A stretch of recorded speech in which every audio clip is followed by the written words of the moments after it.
이 시편 68편은 다윗의 시로서 이 시의 역사적 배경은 지금 다윗이 모압과 아람과 전쟁을 한 결과 그 전쟁에서 이 다윗 군대가 승리를 합니다. 그래서 전쟁에 승리를 하고 개선하여서 이제 기록한 시가 이 68편인 것을 알 수 있습니다. 그래서 어제 오늘 우리가 양일간을 이 68편을 우리가 묵상하면서 전쟁에 관한, 전쟁의 승리에 관한, 개가에 관한 그런 많은 내용들을 우리가 볼 수가 있습니다. 여러분, 오늘날 우리는 전쟁에 대한 개가가 어떤 감동인지 사실 우리는 잘 모릅니다. 이 땅에 전쟁이 끝난 지가 벌써 70년이 더 지났지 않습니까? 그러니까 우리는 전쟁이 어느 정도 파괴력을 가지고 있고 어느 정도 불행한지를 사실 잘 모릅니다. 우리는 다른 나라에서 일어나는 일들을 통해서 우리는 알 수 있을 뿐이죠. 지금 전 세계적으로 지금 아프가니스탄에 지금 전쟁이 거의 패배로 끝이 나면서 끔찍한 장면들을 우리가 지금 보고 있지 않습니까? 그래서 지금까지 지금 우리 국민들도 최근에 들어와서 전쟁에 대한 가장 끔찍한 참상을 아마 이번 아프가니스탄 내전을 통해서 우리가 보지 않았나 싶습니다. 그러니까 그 미군 그 비행기에, 그 수송기에 사람들이 살아볼리고 그 바퀴에, 그 동체에 사람이 매달릴 걸 어떻게 상상이나 할 수 있겠습니까? 그러니까 살 수가 있겠습니까?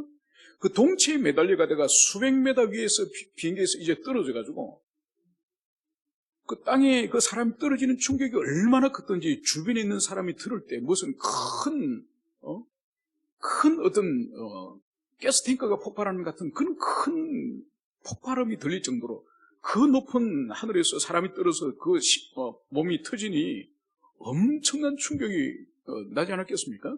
그래서 그 끔찍한 장면을 전 세계적으로, 요즘은 워낙 또 통신망이 좋으니까 전 세계적으로 생중계가 되지 않았습니까? 그래서 인류가 21세기 들어와서 이 아프가니스탄만큼 전쟁의 참상을 생생하게 경험된 적이 없습니다. 그래서 전 세계는 지금 주목하기를, 아프가니스탄 다음으로 이제는 미군이 떠날 경우에 어느 나라가 제2의 아프가니스탄이 될 것인가? 많은 정치학자들은 한국이 그 다음 타겟이라고 그렇게 말을 하고 있습니다. 그리고 지난해 이제 홍콩이 완전히 이제 중국으로부터 이제는 완전히 뺏기면서 그때 홍콩의 벽보에, 그 도시의 이 벽에 스프레이로 많이 써진 글들 가운데서 이제 우리는 자유를 잃어버리고 자유민주주의 체제를 잃었지만은 이 홍콩 다음은 코리아다. 코리아가 조심하라. 그런 벽보들이 홍콩 거리에 스프레이로 엄청나게 많은 경고문들이 있었습니다.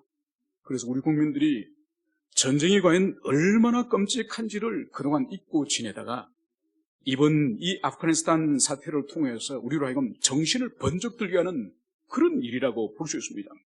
여러분, 그래서 보십시오. 그 전쟁에서 패배하게 되니까 대통령이라고 하는 사람이 모든 군인들에게 절대로 저항하지 마라, 싸우지, 교전하지 말라. 교전하지 말 것을 명령을 하고 본인은 돈 보따리를 가지고 도망을 치지 않았습니까? 그리고 군인들은 또한 전쟁에서 교전하지 말라는 그 대통령의 지시를 받아서 아무도 전쟁하지 않습니다. 순순히 땅을 다 내주는 거죠. 심지어 자기 군복을 불태우고 군인 신분을 감추고. 여러분, 그래서 전쟁에서 패배한다는 것은 그것은 곧 노예가 되는 것이고 또 죽음도 불사하는 그것이 바로 전쟁에서 패배한 것이죠. 다윗 같은 경우에는 주변에 있는 이 암몬이라는 나라와 북쪽에 있는 아람이라는 나라는 이 이스라엘보다 훨씬 강성한 나라, 그 강성한 나라와 전쟁을 하여서 이 다윗이 승리를 하였으니 그 감격이 얼마나 컸겠습니까? 그래서 이 다윗이 이 전쟁에서 이제 개선을 하고 돌아와서 이 68편의 시를 썼다는 것을 우리가 기억을 하면서 그의 감격이, 하나님께 대한 감사가, 그 전쟁이 자신들의 실력이 아니라 하나님의 은총이라고 하는 그 마음이 이 시의 배경이라는 것을 여러분들이 가슴에 새기시길 바랍니다. 오늘 19절에서는 날마다 우리 짐을 지시는 주, 곧 우리의 구원이신 하나님을 찬송할지로다. 오늘 다윗은 날마다 우리 짐을 지시는 주, 하나님을 날마다 우리 짐을 지시는 하나님이라고 그렇게 오늘 다윗은 노래를 하고 있습니다.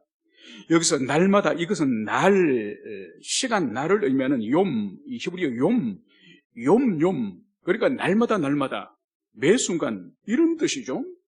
그래서 우리 하나님은 우리 짐을 지시는데, 언제 짐을 지느냐?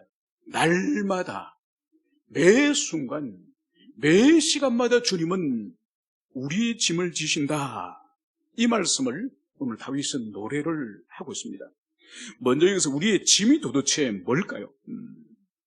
여러분, 이 짐이라고 하는 이것은 우리가 벗어버릴 수 없는 무거운 그런 짐을 말하는 거죠. 이것은 원초적으로 창세기 3장 우리 인류의 타락을 우리가 거슬러 올라가야 될 것입니다. 그래서 이 짐이라고 하는 이것은 죄와 관계를 벗어서 떠나서 생각할 수 없는 거죠. 그래서 주님께서 우리 인생을 에덴에서 범죄한 이후에 우리를 에덴에서 쫓겨남을 당하지 않습니까? 추방을 당하면서 주님께서 하신 말씀이 뭔가요?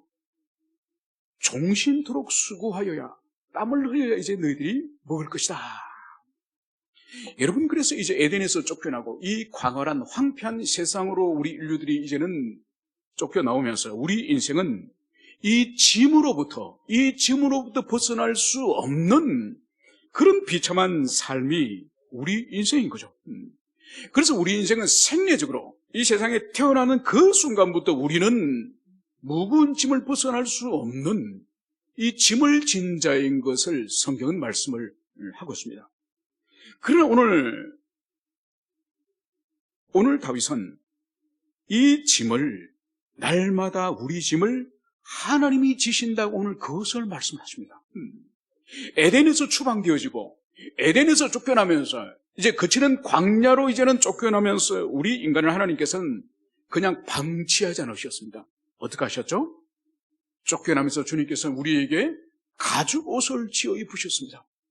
우리 인류가 스스로 만든 나무 잎으로 만든 그 옷을 벗기시고 질긴 가죽 옷을 이제 주님께서는 만들어서 이제 세상으로 보내셨고, 그리고 하나님과의 단절을 선언하신 것이 아니죠.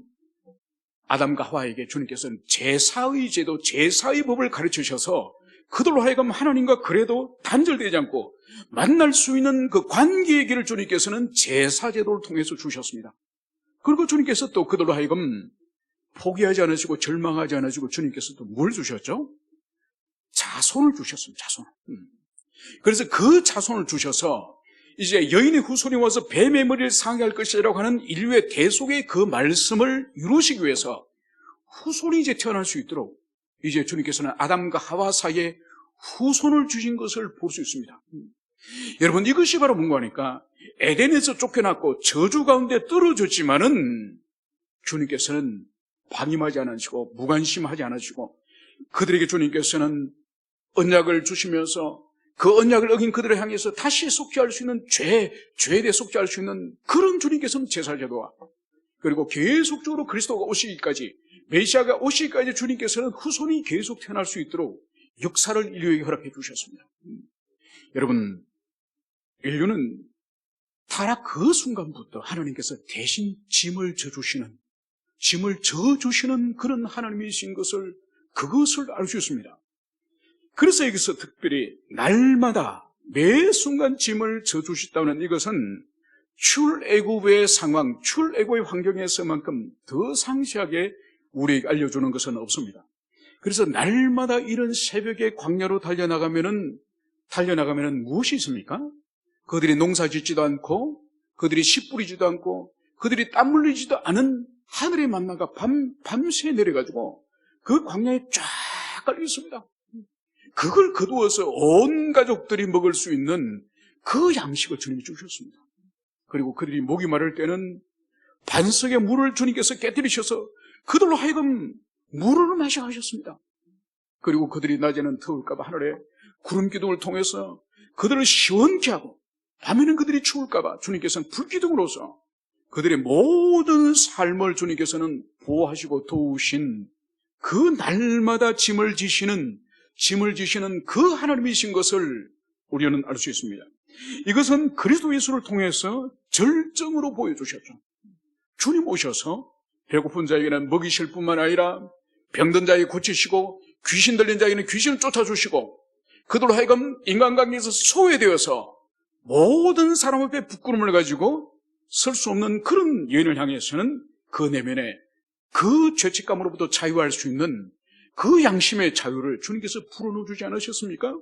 그리고 마지막에는 그럼에도 불구하고 인류가 가지고 있는 죄와 사망의 노예 상태, 그래서 죄와 사망의 노예 상태에 있는 그 인생들 위해서 그 해방의 길, 자유의 길을 위해서 대속적인 죽음을 십자가에서 온전히 피 흘리고 죽으시지 않으셨습니까? 그래서 그 주님을 온전히 전인격으로 믿는 자, 의지하는 자에게는 인류의 그토록 수건인 죄와 사망으로부터 벗어날 수 있는 해방과 자유의 길을 주지 않으셨습니까? 그래서 오늘 주님께서는 날마다 우리 짐을 지시는 하나님일 뿐만 아니라 그 하나님이 곧 우리의 구원이신 하나님이다, 이 말씀을 여기서 하고 있는 거죠. 그래서 주님은 창조로부터, 에덴으로부터, 광야로부터 2000년 전 십자가를 통해서 우리의 구원의 하나님이심을 오늘 일찍이 다윗은 이렇게 고백하고 있음을 우리는 볼 수 있습니다. 그러면서 이제 하나님은 우리의 구원의 하나님이시라, 또다시 한번 오늘 다윗은 구원의 하나님이심을 여기서 오늘 찬송을 하고 있습니다. 그러면서 사망에서 벗어남은 주 여호와로 말미암거니와. 여러분, 여기서 사망이라는 것은 역사적으로 지금 다윗이 경험하였던 이 아람과 이 암몬의 연합군이 둘러싸고 있는 이 전쟁, 그래서 인간적으로 볼 때는 이 이스라엘이 도무지 이길 수 없는 이 전쟁 가운데에서 지금 두려워 떨고 있는 이 상태를 오늘 여기서 사망이라고 볼 수 있습니다. 꼭 문자적으로 죽음의 의미라기보다는 죽음에 임박하는, 죽음에 가까운 그런 공포와 두려움 가운데 있는 그런 상태를 사망이라고 볼 수가 있는 것이죠. 그런데 오늘 다윗은 사망에서 벗어남은 주 여호와로 말미암거니와, 바로 자신이 지금 처해져 있는 이 사망의 상태로부터 벗어남은 결코 자신의 능력이 아닌 주 여호와로 말미암았다, 이 고백을 하고 있는 거죠. 그래서 첫 번째 이 고백은 전쟁으로부터 이 승리, 이 아람과 암몬으로부터 이 승리는 하나님 여호와로부터 이제 승리라는 것을 여기서 고백을 하는 것이죠. 이것이 첫 번째 의미고, 두 번째 의미는 이 사망으로부터 벗어남에 대해서 이 팔레스타인 지방, 지금 이스라엘 백성들이 살고 있는 이 지방에서 이 사망, 이 모터, 이것을 종교적으로 영적으로도 해석을 할 수 있습니다. 바로 뭔가 이 사망, 이 죽음에 관한 이 신이 모터라고 하는 팔레스타인에 있는 그 신입니다. 그러니까 이 모터와 우리가 잘 알고 있는 바알과 아세라는 다산과 풍요를, 그래서 이 땅에 많은 곡물이라든지 가축이라든지 이 생명의 역사를 이 바알과 아세라가 주관한다고 한다면은 그 바알과 아세라의 대적의 관계에 있는 이 모터라고 하는 이 신은 뭔가 하니까 이 생산을 하고 소출을 얻게 한다면은 이 모터는 죽이고 거두가는 신이에요.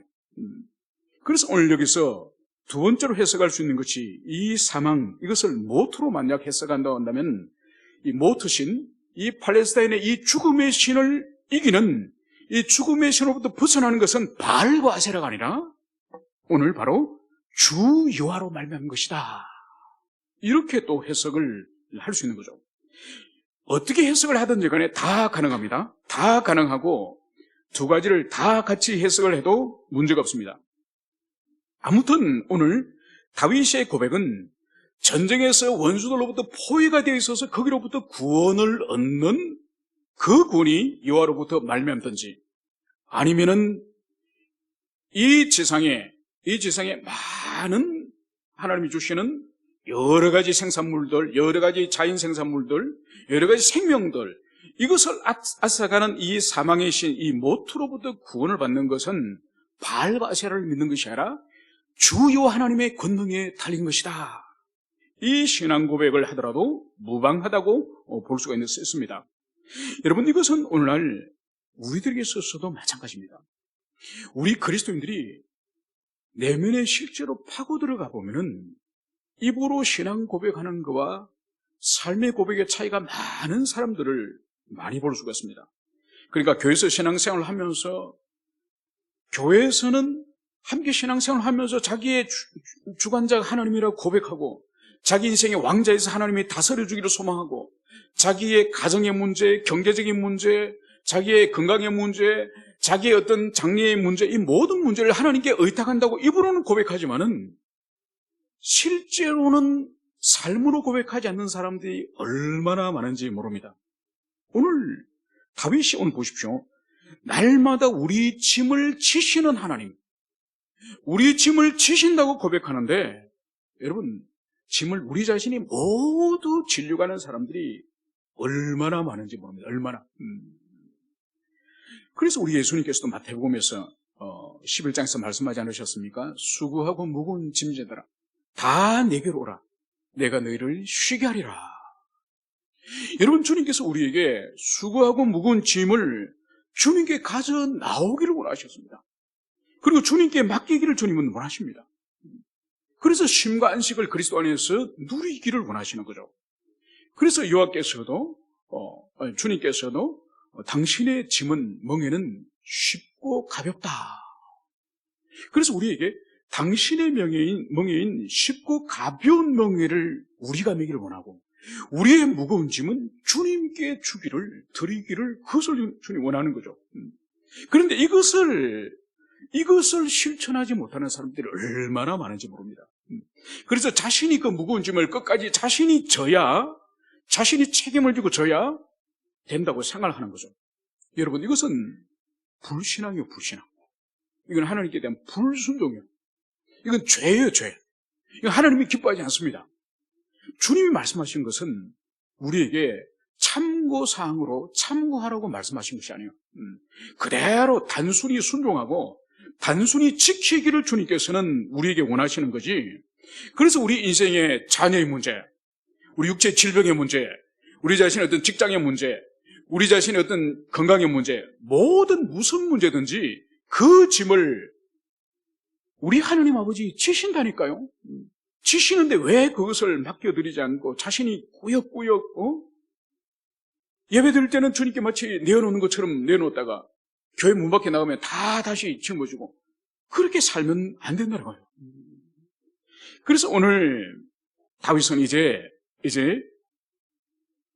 당신의 백성들, 당신의 자녀들을 향해서 이제 이 사망으로 벗어나는 이 구원의 하나님이라고 한다면은, 이제 주님께서는 당신의 자녀들에게 원수들을 향해서는 오늘 주님이 어떻게 하시느냐. 오늘 21절, 그의 원수들의 머리 곧 죄를 짓고 다닌 자의 정수리는 하나님이 쳐서 깨뜨리시리로다. 여러분, 21절 이 말씀은 좀 어떻게 보면은 과격한 그런 표현 같죠, 그죠? 성경에서 어떤 부분은 하나님의 이 말씀 매우 과격해 보이는 그런 말씀들이 있습니다. 그래서 오늘 이 21절에서도 원수들의 머리를 곧 죄를 짓고 다니는 자의 정수리는 하나님께 쳐서 깨뜨리시로다. 그러니까 머리, 여기서 정수리 두 번 반복을 하고 있는데, 이 원수의 머리를 쳐서 머리를 깨뜨리신다, 이 말씀을 여기서 하고 있는 거죠. 여러분, 머리를 깨뜨린다는 표현은 또 어디서 등장을 합니까? 창세기 3장 15절에서 등장하죠. 여인의 후손, 즉 메시아가 와서 뱀의 머리를 깨뜨린다고 말씀을 하고 있습니다. 그래서 여기서도 머리를 깨뜨리고 창세기 3장 15절 뱀의 머리를 또 깨뜨린다고 말씀을 하고 있는데, 이것은 다소 과격하고 잔인해 보이는 표현일 수도 있지만은, 이것은 하나님께서 당신의 자녀들, 당신의 백성들 향해서는 날마다 짐을 대신 져주시는 그런 자비로우신, 자애로우신 아버지임에도 불구하고, 원수를 향해서는, 하나님 자녀들의 원수이자 하나님의 원수를 향해서는 머리를 깨뜨려버리는, 머리를 깨버리는 이런 하나님의 심을 오늘 이것을 여기서 말씀을 하고 있는 거죠. 그래서 이것은 우리에게 한없는 우리에게 위로와 우리의 용기와 우리의 담대함을 우리에게 보여줄 수 있는 그 말씀인 것입니다. 여러분, 그래서 우리에게 필요한 것이 뭔가 하니까, 영적으로 우리에게 깨어있는 사람들의 특징이 뭔가 하니까, 하나님에 대한 사랑과 이웃에 대한 이 사랑의 마음은 우리가 품어야 됩니다.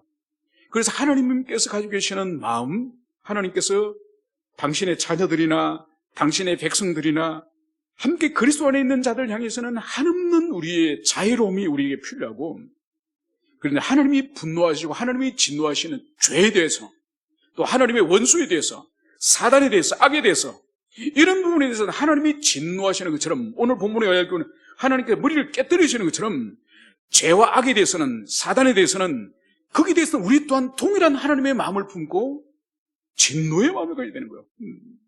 여러분, 오늘날 세상이 선과 악의 선이 불분명해지지 않습니까? 참과 이 거짓의 선이 분명하지 않습니다.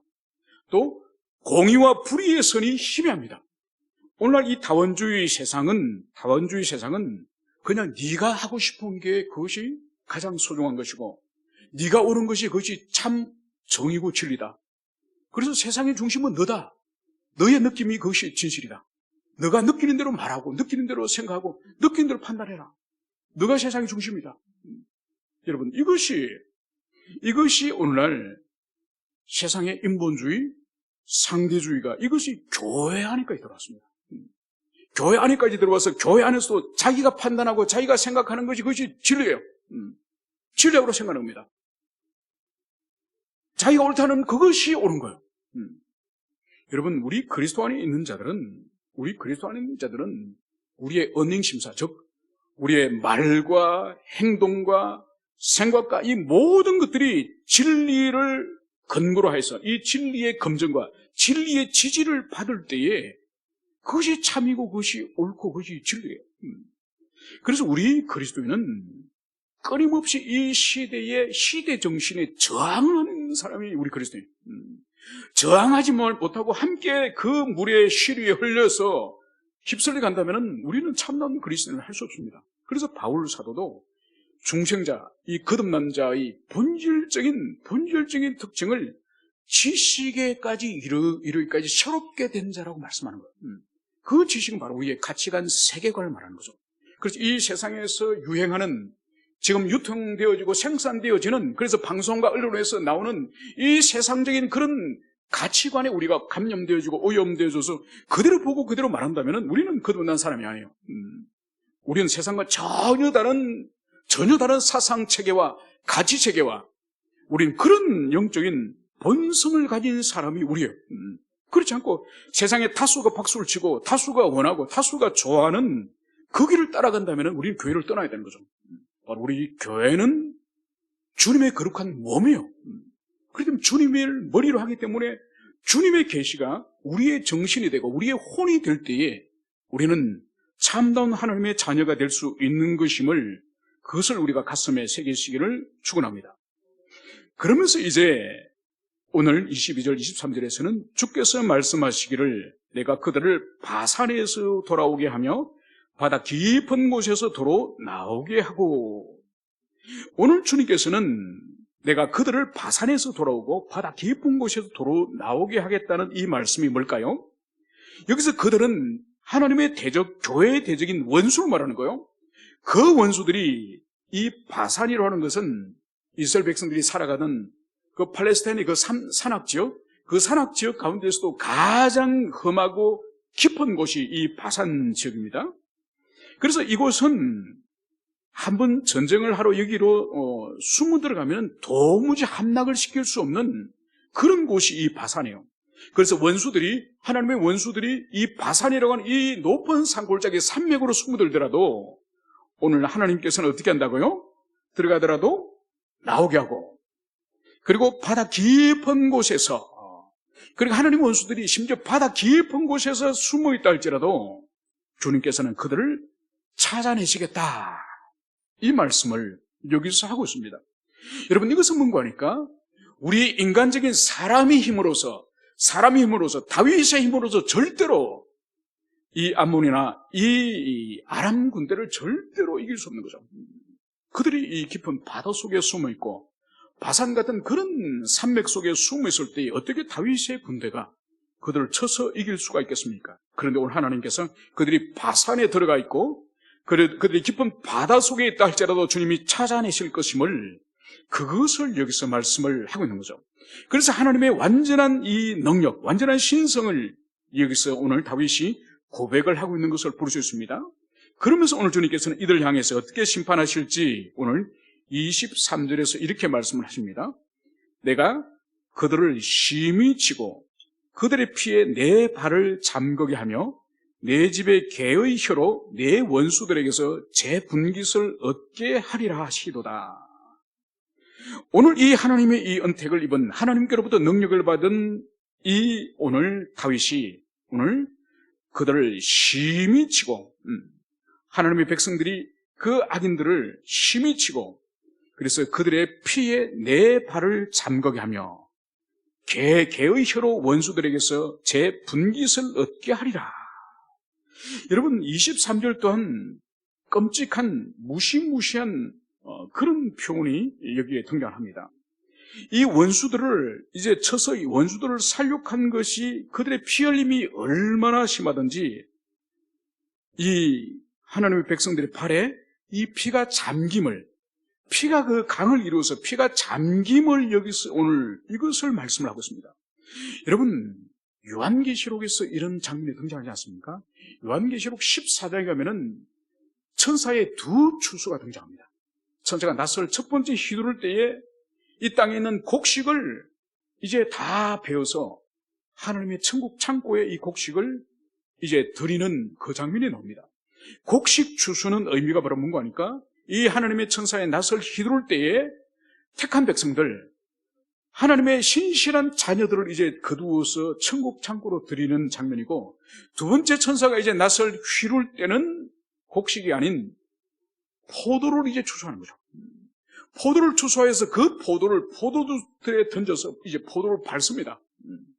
그런데 그 포도주 틀에서 흘러나온 그 피가, 그 악인들의 그 피가 1600스타디온, 그러니까 말굴레 높이까지, 그 피의 깊이가 말굴레, 그러니까 말의 머리까지 닿을 수 있는 그 정도 깊이의 피가 1600스타디온, 즉 약 한 300km에 이르는, 여기서 한 대구까지 그 정도 가까이까지 피바다를 이루는 그 장면이 계시록에 등장합니다. 오늘 이 본문은 그 정도는 아니지만은 하나님의 백성들이 원수를 이제 심히 쳐서 그들의 피에 하나님의 백성들이 발이 잠길 정도로 원수들이 이제 피 흘림이 있을 것임을, 심판이 있을 것임을 여기서 말씀을 하고 있습니다. 그리고 이어서 내 집에 개의 혀로 원수들에게서 제 분깃을 얻게 하리라. 여러분 이것은 뭔가 하니까 이제 피가 그렇게 흘릴 뿐만 아니라 이제는 개들이 혀를 가지고 원수들의 피를 핥아먹는 이런 끔찍한 장면을 여기서 말씀을 하고 있는 거죠. 여러분 이것은 상징적인 의미입니다. 문자적으로 이렇게 이루어지지 않았습니다. 그러나 계시록에서는 이 부분이 완전히 이루어지는 거죠. 완전히 이 지상의 아마게돈 전쟁, 그리고 왕의 큰 잔치에서 이제 모든 하나님을 거절하고 그리스도 예수를 끝까지 부인하면서 하나님의 은총을 받아들이지 않은 그 인생들이 완전한 진미를 당하지 않습니까? 그리고 그들이 지옥으로 던져짐을 당하는 것이죠.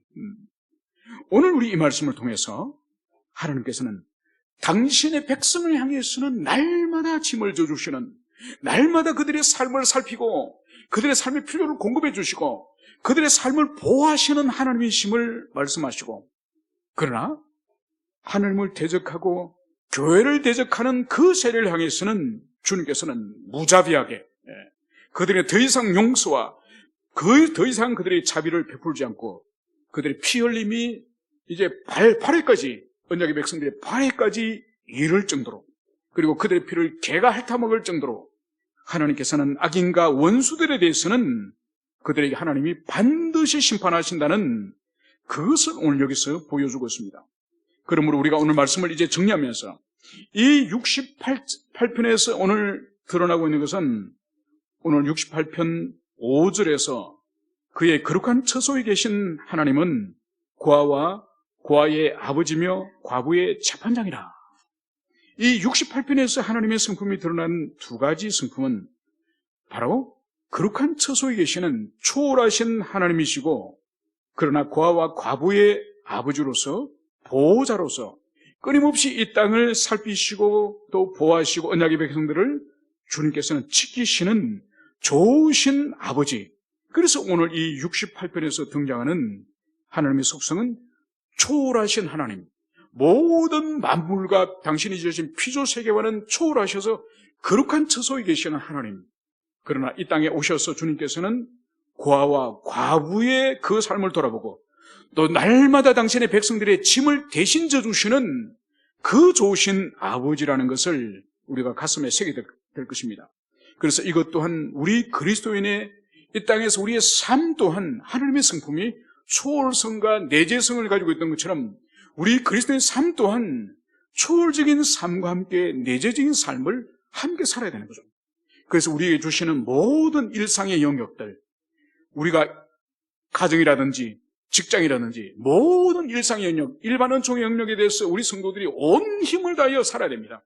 모범을 보이고 땀 흘리고 부지런히 섬기고 온 힘을 다해서 일상의 영역, 이 지상의 내재적인 영역에 대해서도 온 힘을 다하여 섬겨야 되지만은 그러나 그것이 전부인 것처럼 살아서는 안 되는 거죠. 우리는 주님 앞으로 갈 존재들이고 이 땅과 다른 영원한 천국이 있는 그런 존재이기 때문에 이 종말론적인 이 재림의 신앙을 아울러 함께 가지고 있어야 되는 거죠.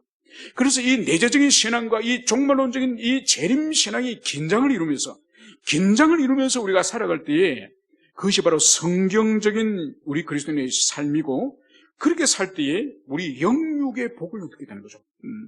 그러니까 영혼의 복뿐만 아니라 육체와 육체를 딛고 살아가는 이 일반 은총의 영역에서도 함께 복을 받고 살아갈 때에 우리가 이 땅에서 우리가 복을 누리는 것이죠. 그래서 치우치면 안 됩니다. 그래서 일반 은총의 영역에 목숨을 걸고 그 지상에 주어진 직장이라든지 자신이 그 기업에 거기에 목숨을 걸고 하늘에 대해서는 관심이 없는 그런 그리스도인이 되어서도 안 됩니다.